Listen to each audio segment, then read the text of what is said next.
皆さんこんにちは。今日は近鉄無駄駅の近くにあります柳の渡しに来ています。はい、こちらには吉野川が流れていまして、昔はここを渡し船で渡ったというところです。はい、柳の渡しに来ているということは、今日歩くのは大峰奥掛道です。はい、大峰奥掛道は、吉野から熊野本宮まで続く修験道の修行の道なんですけれども、今回は3泊4日で、途中の前期というところまで行きたいと思います。はい、吉野から前期までは分割で何回かに分けて歩いたことあるんですけれども、通しで歩くのは今回が初めてです。以前分割で歩いた時は非常に辛い思いをしてたので、今回も大変なんじゃないかと思って心配してるんですけども、天気も今のところはいいですし、なんとか前期まで歩けるんじゃないかなと思ってます。はい、それでは頑張っていきたいと思います。じゃあ行ってきます。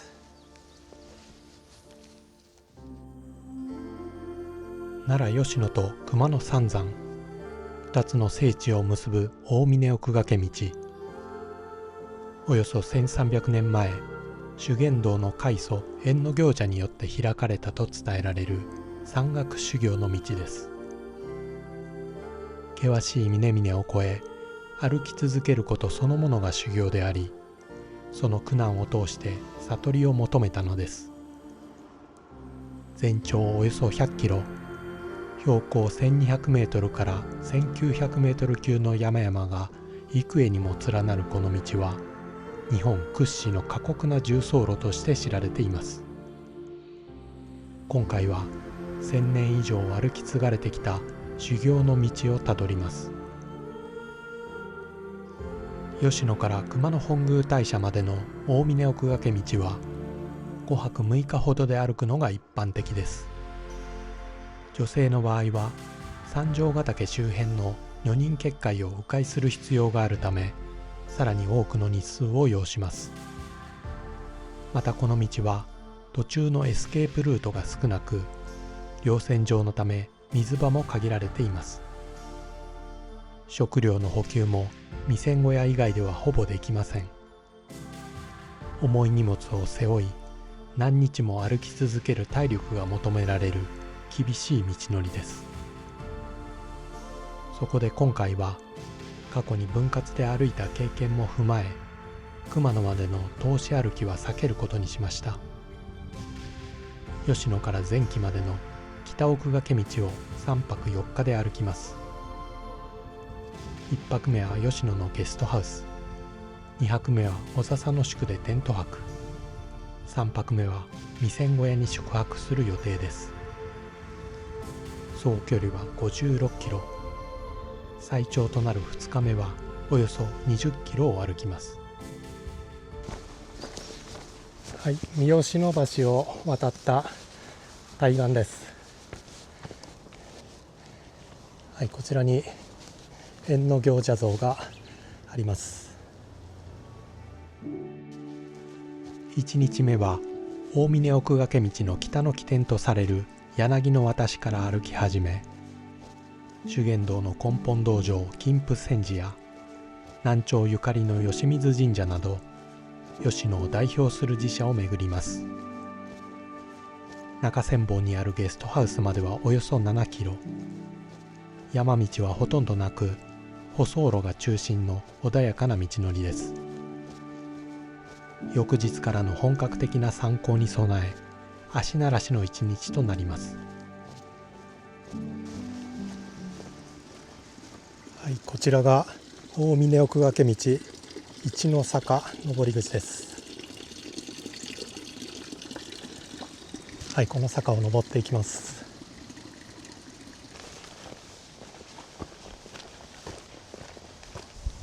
はい、大峰奥掛道には名引きと呼ばれる行場配所が75箇所あります。でこちらが第75名引き柳の宿です。吉野から熊野に向かうことを逆部というんですが、逆部の場合は最初にある名引きがこの75名引き柳の宿になります。今回はできるだけ名引きの方も全部探しながら行きたいと思います。一の坂から一気に登ってきました。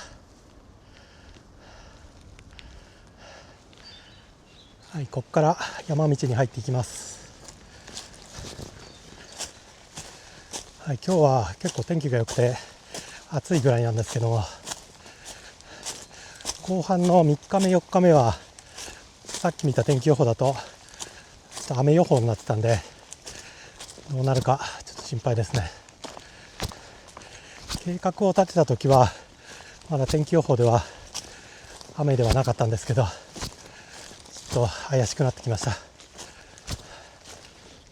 今は木陰なんでまだマシですけど、日が当たるとめちゃくちゃ暑いです。今日は吉野のゲストハウスに宿泊予定で、それまでは特に水分はそんなにたくさん持っていく必要がないかなと思って、今は500のペットボトルだけなんですけど、ザックはベースウェイトが10キロちょいぐらいで、そこに食料が2キロぐらい、そして水なんで、今だと12、3キロぐらいですかね。で、明日出発するときは水をもっとたくさん持っていかないといけないんで、14キロとかぐらいになるかなと思います。3泊4日での参考って今までやったことがないんで、どんな感じになるのかちょっと心配でもあり楽しみでもありますね。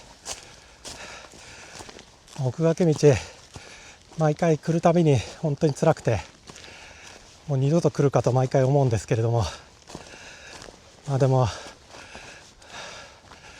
ょっとそうやって逃げてばかりもいられないので、今年はなんとか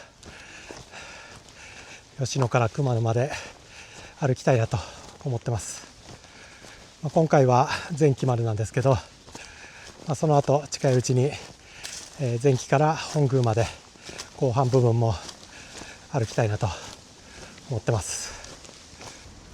あちらに見えているのが吉野神宮の鳥居です。ここから吉野神宮に入っていきます。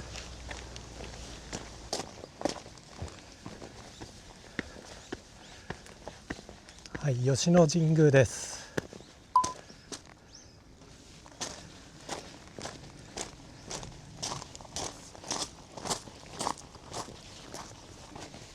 吉野神宮は第74名引き上六山というのが昔あったところだそうです。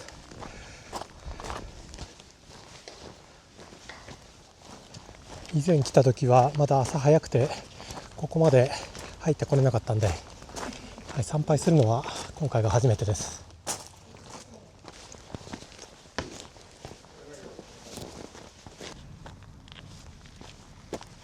吉野神宮を参拝しまして、ここから先はずっと車道を歩いていきます。下千本の駐車場までやってきました。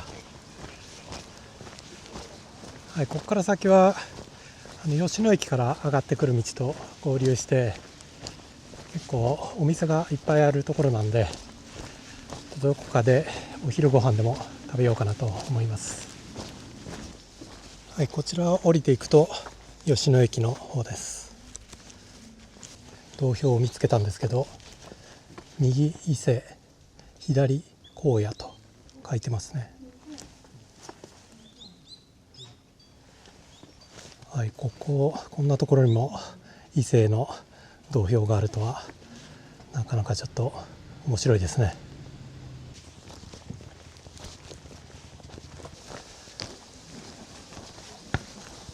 鐘の鳥居です。こちら金峰山寺四門の第一門発心門として知られています。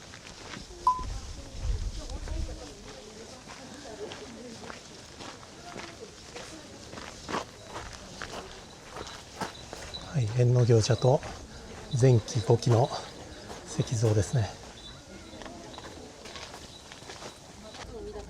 じゃあ10個入りで。保存は常温でお願いいたします。はい、ありがとうございました。はい、こちらのお店で柿の葉寿司10個入りを購入しました。明日のお昼とか行動食にいいんじゃないかなと思います。柿の葉寿司食べ頃は1日経った後ということで、明日食べるのがちょうど良さそうです。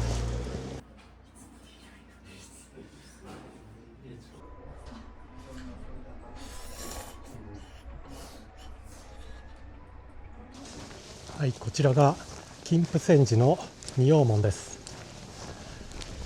はい、今保存修理工事中ですけれども、その代わり蔵王堂の秘仏本尊のご開帳を今やっています。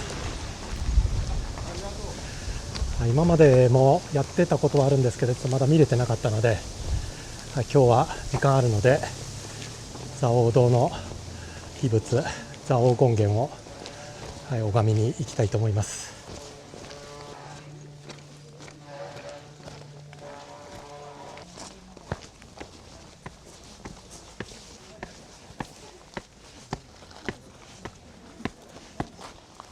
はい、金峰山寺蔵王堂です。はい、こちらは第73名引き吉野山になります。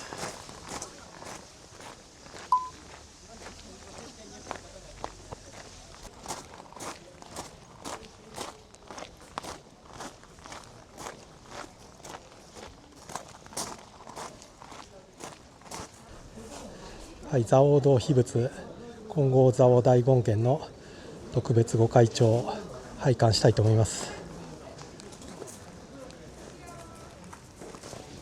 はい、蔵王権現の秘仏を拝観してきました。初めて見たんですけど非常に迫力があって、すごいさすが秘仏という感じでしたね。蔵王権現は千手観音と、釈迦如来と弥勒菩薩が、三位一体となった神様だと思うんですけど、ご本尊の蔵王権現の像は3つあって、それぞれに対応しているということで、合体してるんじゃないのかという気もしましたけど、そういうものらしいですね。はい、こちら行くと吉水神社の方に行きます。はい、吉水神社です。桜の時期に来るとこちら一目千本といって、見渡す限り桜が見えるという、非常に綺麗な場所です。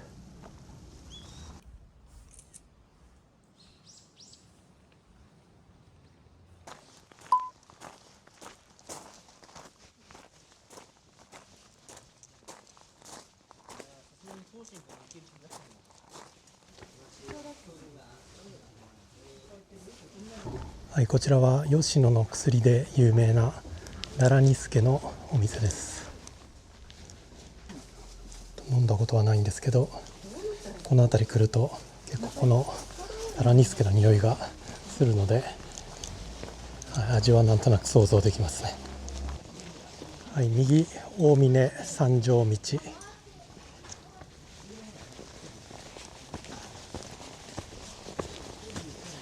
もうすぐ今日泊まるゲストハウスがあるはずです。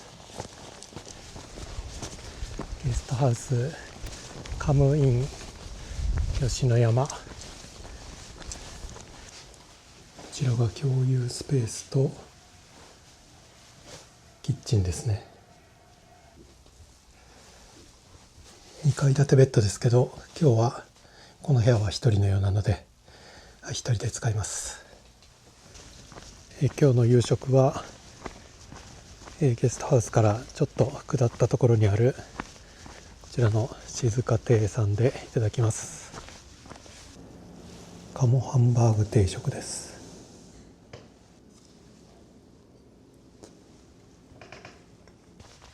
この辺りちょっとお店は多いんですけれども、この夕方までやってるところは少ないんで、はい、ここが空いててよかったです。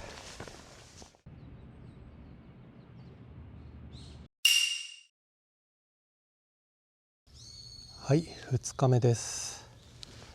昨日はこちらのカムインさんで宿泊しました。はい、今日はここから、三条ヶ岳を越えて小笹の宿というところまで行ってテント泊しようと思ってます。はい、今日はだいたい20キロぐらい歩かないといけないので、多分4日間の中で一番しんどい区間かなと思います。はい、では出発します。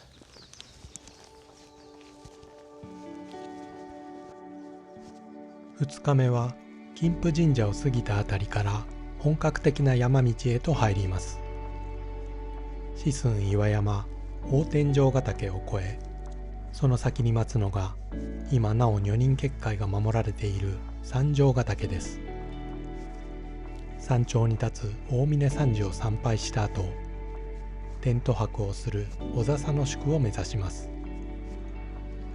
行程はおよそ20キロ。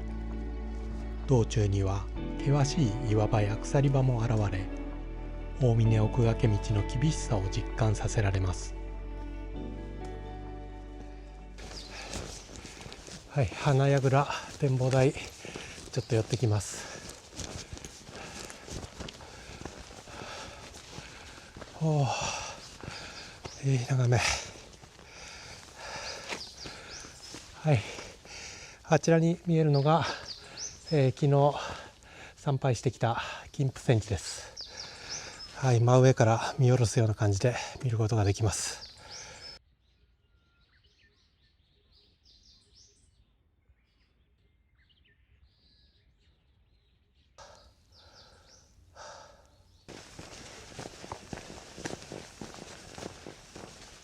はい、こちらが第72名引吉野三熊神社です。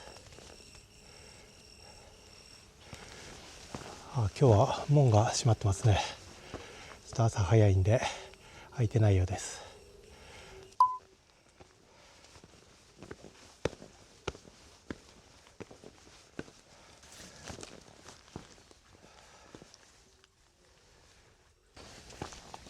はい、こちら左側を登っていくと高木山の展望台に着くんですけども、今日はちょっと体力温存のために山頂は通らずにそのまままっすぐ行きたいと思います。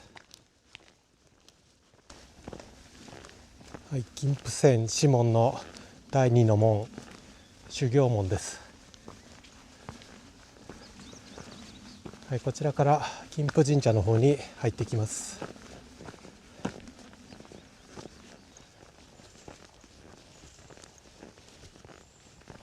はい、第71名引金峰神社です。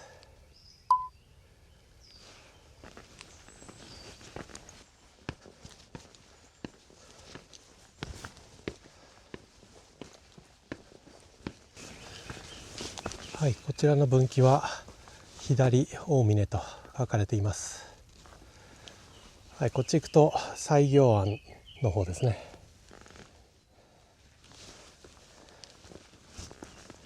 はい、ここら辺が宝塔院跡というところです。で、この辺りが、第70名引愛禅の宿だと思われます。あんまりはっきりはしないんですけど、おそらくこの辺りだと思われます。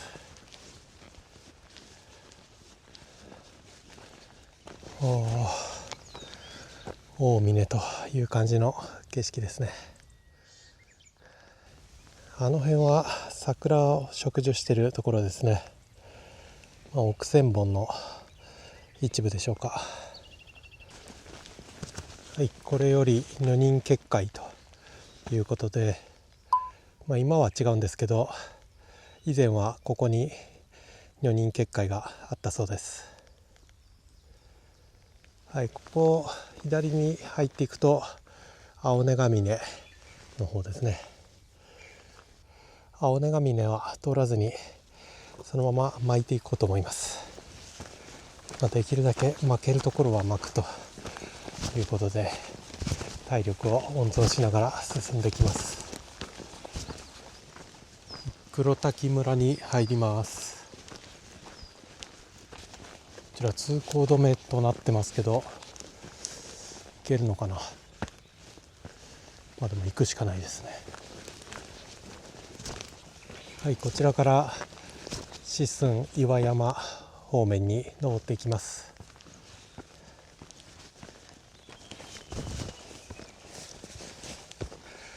四寸岩山は最初の難関ですね。まだまだ続く。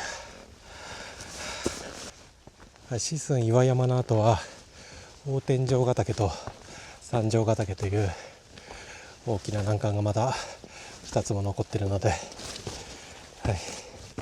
まだまだこれは序の口です。きつい登りが1回終わってちょっと平坦なところに出ました。しんどかった。風が吹いて気持ちいいけど結構冷たくなってきましたね、風が。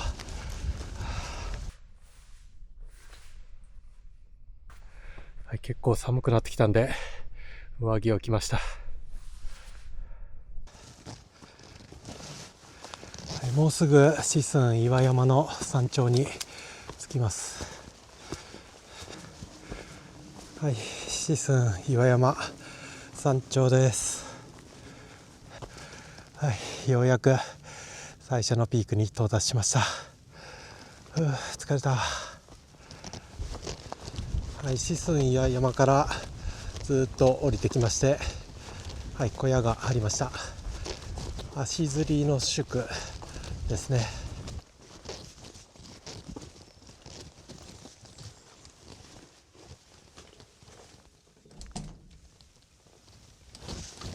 こんな感じですね。この辺りは比較的平坦な道が続いていて歩きやすいです。もう少し行くと二蔵の宿があって、そこから大天井ヶ岳の激登りが始まります。ここで林道と合流します。ここから川上村に入りますね。こちらが先ほどの通行止めの反対側かな。そうですね。車道が通行止めなようでした。四寸岩山の方に行く道は大丈夫でした。そしてすぐまた山道に入っていきます。ここは90丁です。どっから90丁だったか、確か愛染の宿から90丁だったような気がしますけど、ちょっとうろ覚えですね。二蔵の宿が百丁茶屋があったところなんで、ここから10丁ということは1キロちょいぐらいってことかな。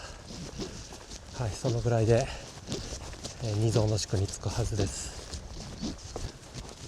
二蔵の宿の小屋が見えてきました。こちら以前秋に来た時はもう閉まっていて入れなかったんで、中を見れるのは今日が初めてです。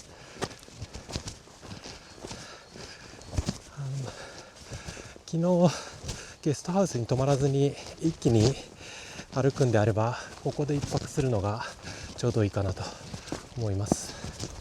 100丁。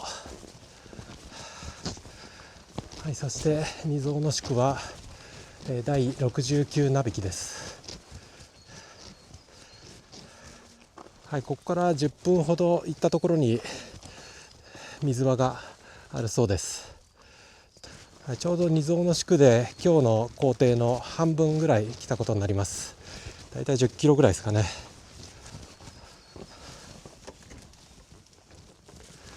こんな感じになってんだ。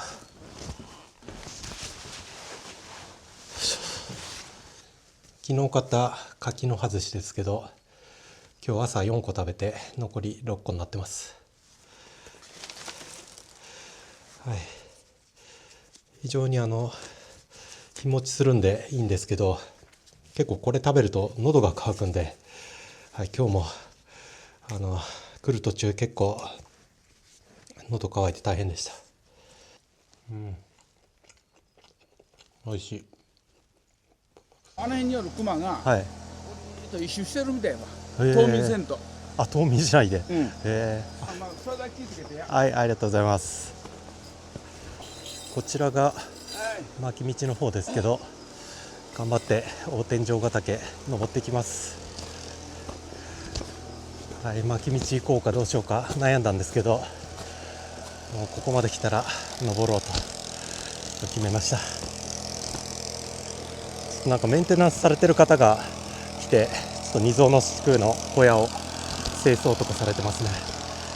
はい、ありがとうございます。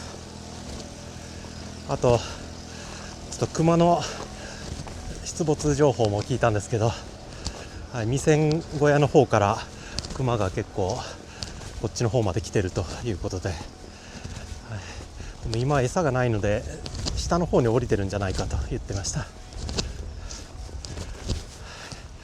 はい、まあ熊もとりあえず怖いですけど、大天井ヶ岳も相当きつかったんで、前来た時はちょっと覚悟して登ります。大天井ヶ岳に登っていますが、もう激登りでめちゃくちゃしんどい。前来た時もここはもう登らずに巻き道を通っていこうと決めたはずだったんですけど、ちょっともう行けるかなと思ったのがちょっと甘い考えでした。おとなしく巻き道通っとけばよかった。はい、こちらは茶屋跡ですね。ちょっとここで一息つこう。どこだ、道はどこだ、ここで行けんのかな。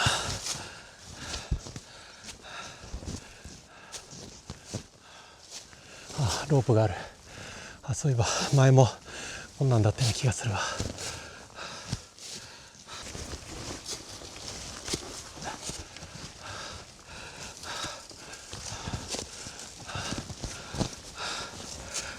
よしよし、来た。はい、一旦山頂の方に行きます。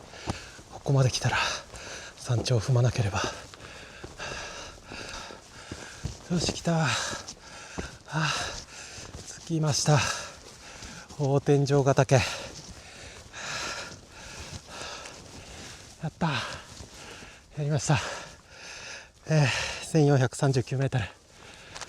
しんどかった。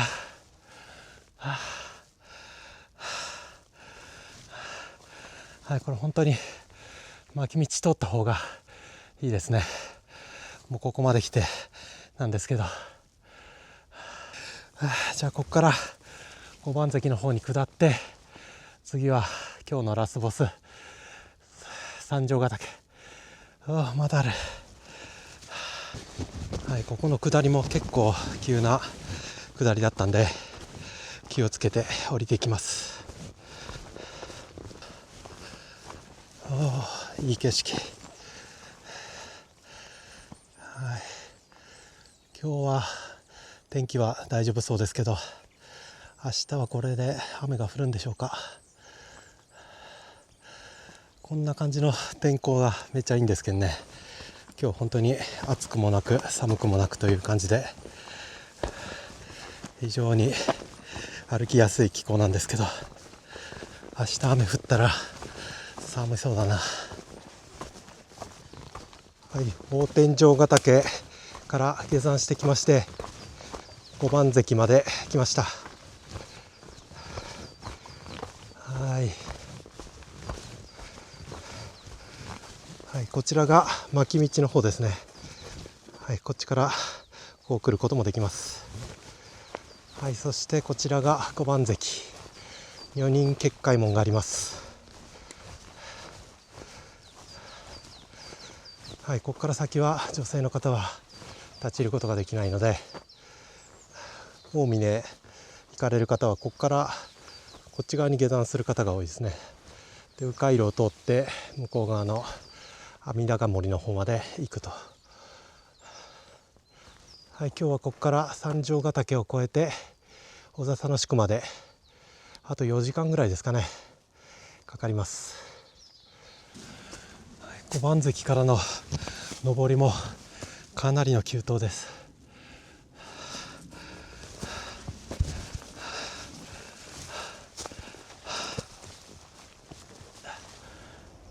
今宿跡というところまで来ました。ちょっとここで休憩していきます。はい、見えてきました。あちらに見えてるのがこれから登る三条ヶ岳です。ここからこうずっとぐーっと回ってあそこまで行くって感じですね。小笹の宿はもうちょっと先です。はい、ようやく三条ヶ岳が姿を見せました。はい、鎖場ゾーンに入ってきました。はい、ここから結構鎖場が連続します。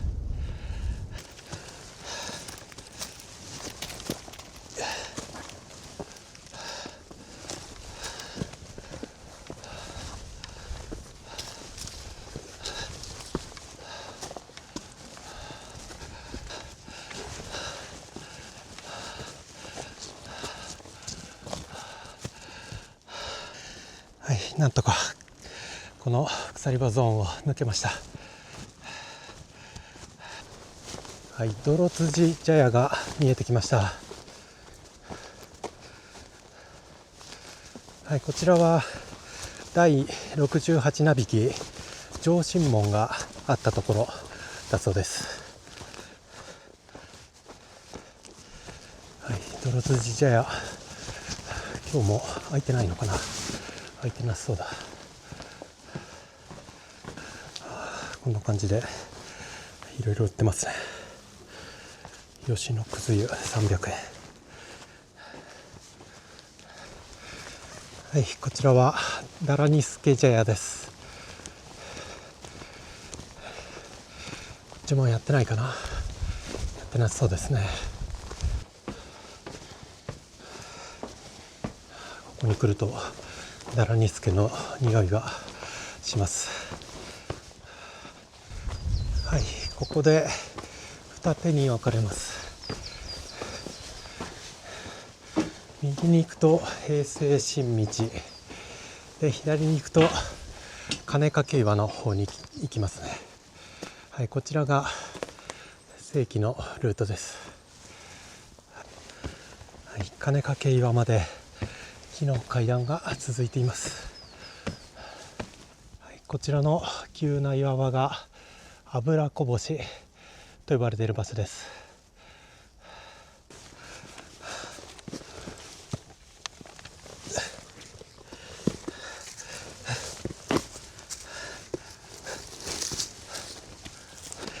こちらが金掛岩です。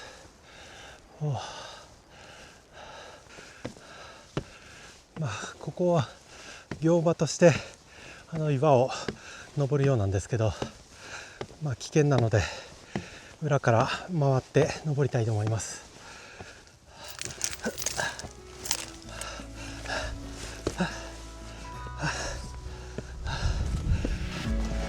はい、金掛岩の上まで来ました。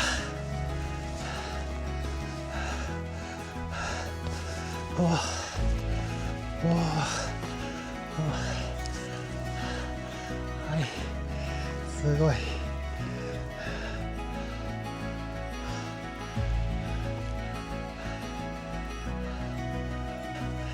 はい、360度絶景です。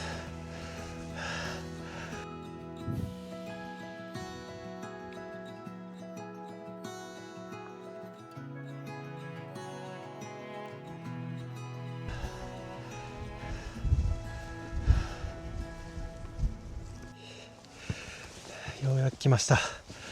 神父線師門の第3の門、東岳門です。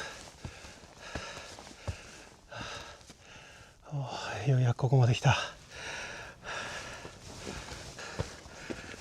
い、西ののぞきという行場に着きました。これですね、ここに多分ロープかなんかで紐を固定して、体を固定して、ここから網を乗り出すという。うわ、足がすくむ。はい、こんな感じです。怖い。当然修行はやんないですけど、景色を見るだけでもいいですね。はい、宿坊が見えてきました。大峰山寺の宿坊は全部で6つか7つとかそのぐらいあったような気がします。ここで一般の人も泊まることはできるみたいなんですけど、ちょっと気が引きますね、こういうところで泊まるのは。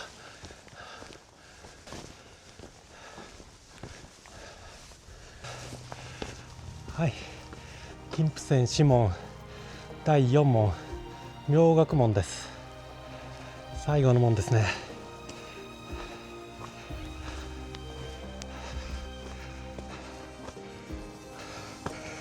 はい、そして大峰山寺の三条蔵王堂が見えてきました。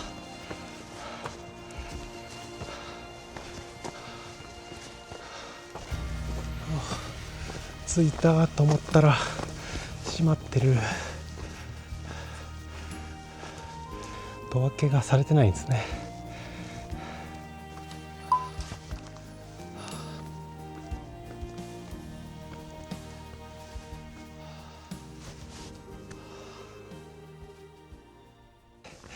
こちらへ登っていくと三条ヶ岳山頂の方面なんですけど、今日はもう小田佐野宿に急ぎたいので、ちょっとそちらはやめておきます。はい、小田佐野宿まであと1時間もかかんないかな。言うの忘れてましたけど、先ほどの三条ヶ岳は第67並木です。三条ヶ岳大峰山寺ですね。今日は全部で7人ぐらいに抜かされたので、小田佐野宿は結構大混雑するかもしれません。おそらく最初の宿は皆さんあそこで泊まることが多いと思うんで、テント場がスペースが空いてるかどうかがちょっと気になりますが、探せばどっかあるでしょう。水の音が聞こえてきました。小田佐野宿ももうすぐですね。なんとか2日目もゴールできそうです。この日がおそらく一番距離としては長い距離なんで、はい、ここが一番の難関かなと思ってましたが、無事日没前に現場に到着できそうです。よし、来た、着きました。こちらが第66並木小田佐野宿です。着いた。ようやく着きました、小田佐野宿。はい、そしてこちらが避難小屋ですね。今日は避難小屋には泊まらずに、ここでテント泊しようと思います。もうすでにテントを張られている方がいますね。どこがいいかな。あっちの方結構広いスペースが空いてそうですね。無事日没までにテントの設営が完了しました。よかった。はい、テントは全部でここに1234567 8ぐらいかな。ここにもあるな。8か9ぐらい貼られてますね。はい、小田佐野宿は見ての通り水が豊富にあるので、宿泊地としては最適ですね。どんだけ水を使っても問題ないと。明日の分もここで補給できるんで、はい、非常にいいテント場です。はい、今日の夕食は野菜と鶏肉のカレーです。はい、じゃあいただきます。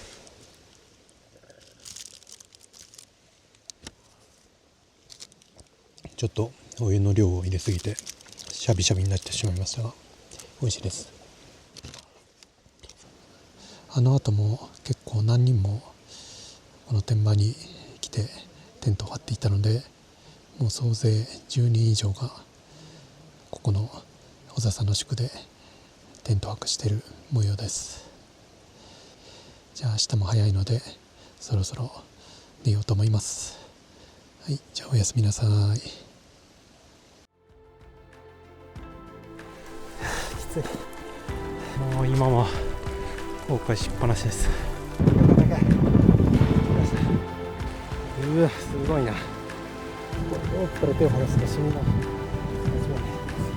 ようやくここまで来た。